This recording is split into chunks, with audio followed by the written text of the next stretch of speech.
बिहार में 66.13% मतदान हुआ, जो कि पिछले विधानसभा चुनाव से 9.6% ज्यादा है।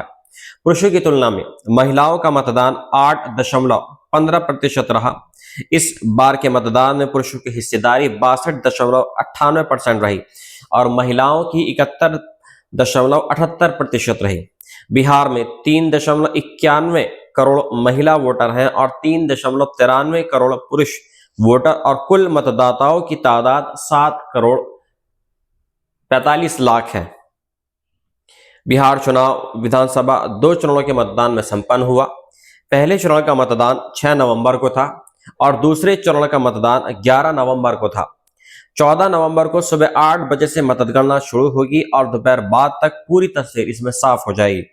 अगर बिहार में अतीत के ट्रेंड सही रहे तो मतदान में महिलाओं की ज्यादा भागीदारी से नीतीश कुमार को फायदा हो सकता है। अपने करीब 2 दशक के कार्यकाल में नीतीश कुमार ने बिहार में महिला सशक्तिकरण से जुड़ी कई योजनाएं शुरू की हैं। चुनाव से ठीक पहले सितंबर महीने में नीतीश कुमार ने मुख्यमंत्री महिला रोजगार योजना शुरू की थी और पूरे बिहार में महिलाओं के खाते में 10,000 रुपए ट्रांसफर किए थे।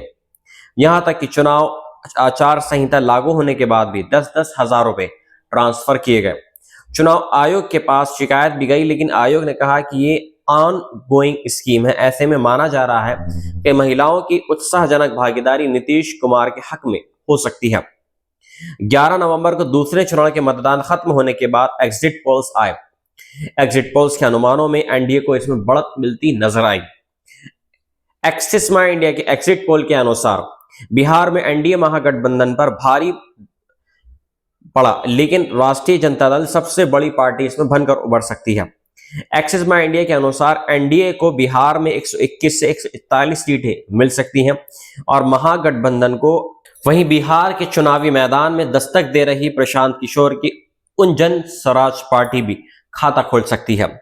वहीं टुटेज चाणक्य के अनुसार बीजेपी और उसकी सहयोगी पार्टी को 160 सीटें मिल सकती हैं, जबकि आरजेडी और उसके सहयोगी दलों को 77 सीटें इसमें मिलती हुई नजर आ रही हैं। हालांकि महागठबंधन की तरफ से मुख्यमंत्री के उम्मीदवार तेजस्वी यादव ने बुधवार को एग्जिट पोल्स को नकार दिया था। तेजस्वी यादव ने कहा कि 2020 के विधानसभा चुनाव की तुलना में 76 लाख ज्यादा मतदाताओं ने मतदान बदलाव के लिए किए हैं, न कि नीतीश कुमार सरकार को बचाने के लिए किए हैं। तेजस्वी यादव ने कहा था, लोग लाइन में खड़े होकर मतदान कर रहे थे, तभी एग्जिट पोल्स में एनडीए को विजेता घोषित कर दिया गया। क्या ऐसे सर्वे पर भरोसा किया जा सकता है?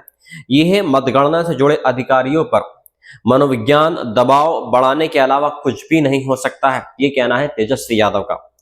तेजस्वी यादव ने इस चुनाव में 85 से ज्यादा रैलियों को संबोधित किया है।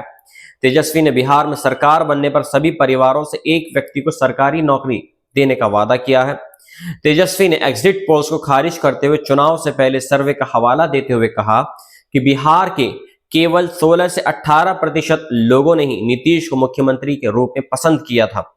ऐसे में अचानक चीजें कैसे बदल सकती हैं? इस बार बिहार के दोनों महत्वपूर्ण गठबंधनों में सीटों के बंटवारे को लेकर काफी उठापटक की स्थिति भी रही है। हालांकि एनडीए में आखिरकार सीटों के बंटवारे पर सहमति बन गई थी, लेकिन महागठबंधन में सीटों के बंटवारे पर सहमति कुछ सीटों पर ही नहीं बनी। एनडीए में सीटों की साझेदारी के तहत 243 सीटों वाली विधानसभा में इस बार बीजेपी को 101 और जेडीयू को भी 101 सीटें मिली थी। 2005 में ये पहली बार है जब जेडीयू और बीजेपी दोनों बराबर की संख्या में चुनाव लड़ रही हैं। 2025 एनडीए के बाकी सहयोगी एलजेपी आरवी को 29, उपेंद्र कुशवाहा के राष्ट्रीय लोक मोर्चा को और जीतन राम मांझी के हिंदुस्तानी आवाम मोर्चा को 6 सीटें इसमें मिली हैं। 2020 के बिहार विधानसभा चुनाव में जेडीयू ने 115 सीटों पर उम्मीदवार उतारे थे और बीजेपी ने 110 सीटों पर।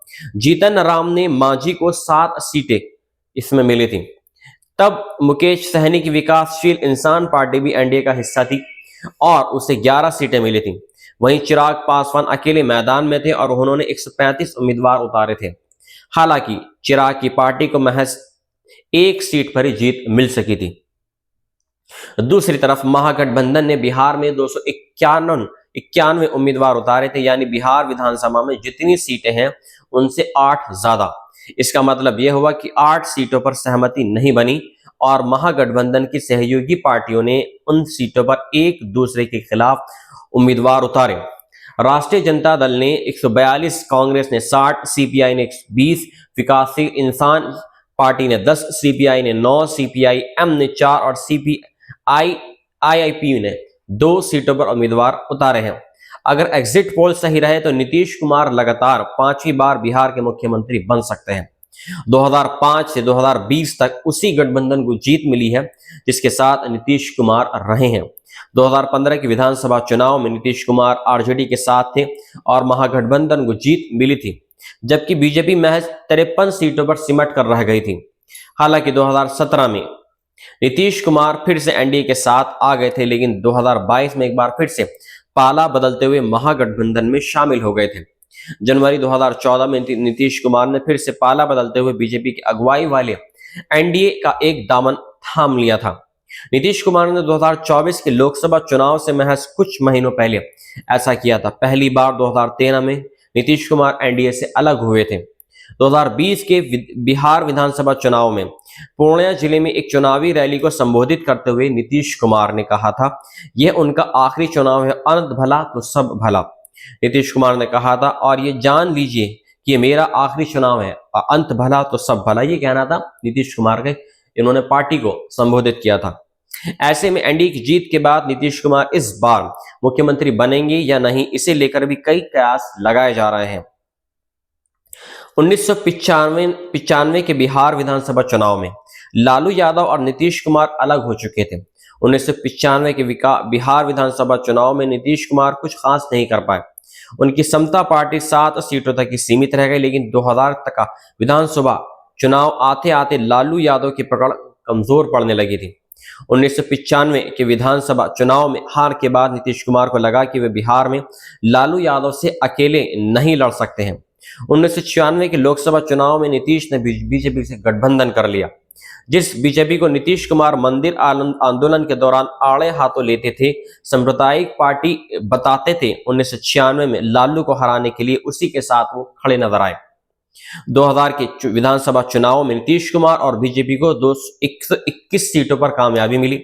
नीतीश कुमार बिना बहुमत के मुख्यमंत्री बने। हालांकि एक हफ्ते के भीतर ही नीतीश को इस्तीफा देना पड़ा था।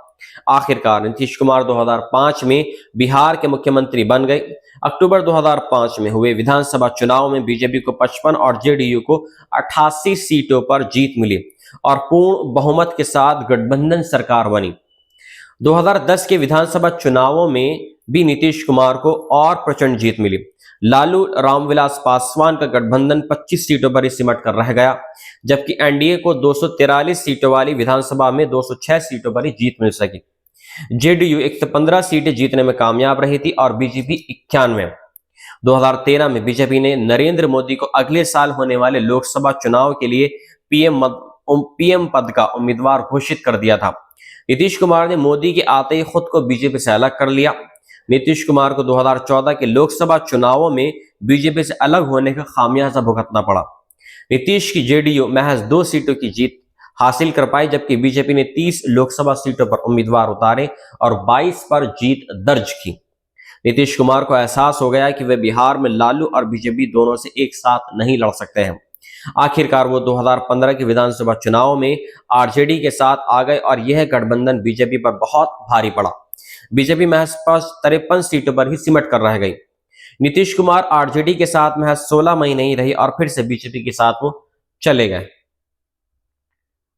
ये था पूरा अपडेट नीतीश कुमार के ऊपर, एनडीए सरकार के ऊपर कि कब कब नीतीश कुमार ने एनडीए का हाथ दामन थामा, यानी बीजेपी का दामन थामा। और कयास भी ये लगाए जा रहे हैं कि शायद एनडीए की सरकार तो बन गई, इसमें नीतीश कुमार मुख्यमंत्री बन पाएंगे या नहीं बन पाएंगे, यह अभी कयास लगाया जा रहा है। मिलता हूं मैं एक नई अपडेट के साथ में। जय हिंद।